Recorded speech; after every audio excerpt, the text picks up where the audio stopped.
Pagka-uwi nga pala namin ng bahay mga mare, eto nga tinilabas na nga namin etong aming mga pinamili doon sa may Gaisano Tubod mga mare dahil nga aayusin na namin siya or ilalagay na namin siya doon sa aming pantry area. Kaso naalala ko mga mare, hahakutin din pala namin eto mga binili namin ng mga grocery mga mare kaya eto napagdesisyonan ko na dadalhin na nga lang siya dito malapit sa may pantry area para hindi na nga kami mahirapan. Buti na nga lang isang karton pa lang yung nasira namin mga mare kaya eto hinakot na nga lang din pala namin kaagad pero bago nga yun ipapakita ko na muna sa iyo itsura ng aming pantry area na wala nang halos kalaman-laman. Last 2 months ago pa nga yata yung aming huling grocery mga mare kaya etong pantry area namin tingnan nyo naman halos wala na talagang laman at halos wala na rin kami makain dito sa bahay. Tsaring!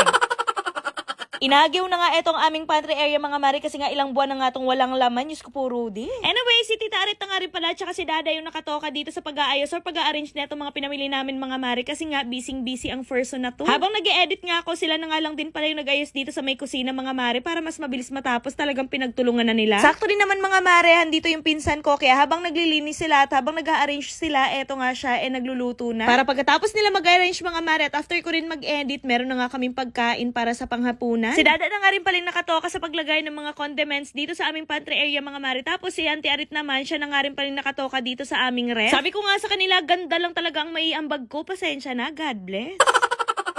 Medyo maliit nga lang din pala itong ref namin dito sa probinsya mga mare, unlike dun sa ref namin sa Maynila na sobrang laki. Kaya yung ibang mga naming mga frozen foods, dun na lamang nilalagay namin sa may freezer sa labas. Kung saan namin nilalagay yung aming mga stock para sa aming parisan. And yes mga mare, you heard it right. Open pa po ang aming parisan. Marami kasing nagtatanong sa inyo kung open pa ba or hindi na since hindi na nga ako nakapag-vlog doon. Anyways, habang nag-aayos nga sila Tita Aret dito mga mare, eto namang si Aya abay nakikigulo dun. Diyos ko dahil hindi talaga sila matapos-tapos dito. Binilhan ko kasi si Aya ng camera mga mare tapos tingnan nyo naman ang ginagawa niya. Talagang pinipicturean niya lahat dito sa may ref namin. Natapos na nga ni Tita Aret yung paglalagay ng mga kung ano-ano doon sa ref mga mare. Pero etong si Dada hindi pa rin talaga natapos-tapos dito sa pantry area. Paano ba naman kasi napakarami din talagang kailangan niyang i-arrange. Kaya nung matapos na nga si Tita Aret sa may ref mga mare, talagang tinulungan niya na si Dada dito para mas mabilis matapos at makakain na nga kami ng sabay-sabay. Alam niyo ba, sobrang hilig ko talaga mag-grocery ng marami mga mare. Pero eto din talaga yung isa sa struggle ko dahil tamad na tamad talaga ako mag-arrange neto mga pinag-grocery namin na sobrang dami. So ayun na nga mga mare, malapit na nga sila matapos dito sa pantry area. Sabi ko nga sa kanila kahit mamaya na lang nila tapusin, kakain na muna kami kung gutom na sila. Pero sabi nila tatapusin na lang daw nila. Kasi daw baka mamaya pag mabusog sila, itatama rin na sila mag-ayos dito sa pantry area. Which is sakto din naman dahil ganun din ako. Pag nabusog ako, ay nako talagang tinatamad ako. Kapag nabubusog kasi ako mga mare, gusto ko talaga yung laging nakahilata na lang. Ganon. O siya mga mare, yan lang muna ang update for today's video. See you on my next vlog. Mwah.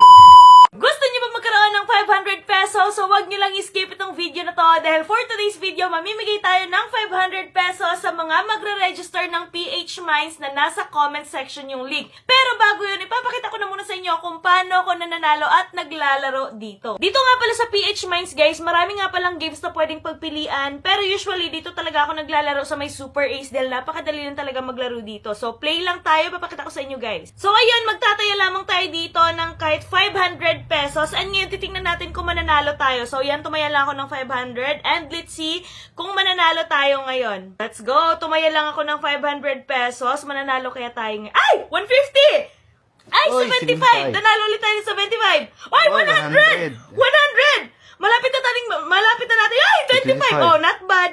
Not bad. 25 pesos. Not bad. Eto na! 1,200! Ang laki Hala, 100! nun. Ang laki! Ang laki nun eh. Ang laki! Galing, Ay! 1,800 pesos! 300! Nabawi na na! Hala! 675! Ay! 125! Ang laki. OMG!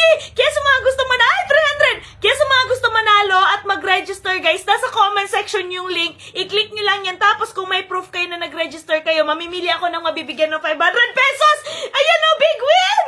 Oh my God! Kaya na ba hinihintay nyo mag-register na kayo, mamili ako ng mabibigyan ng 500? Go!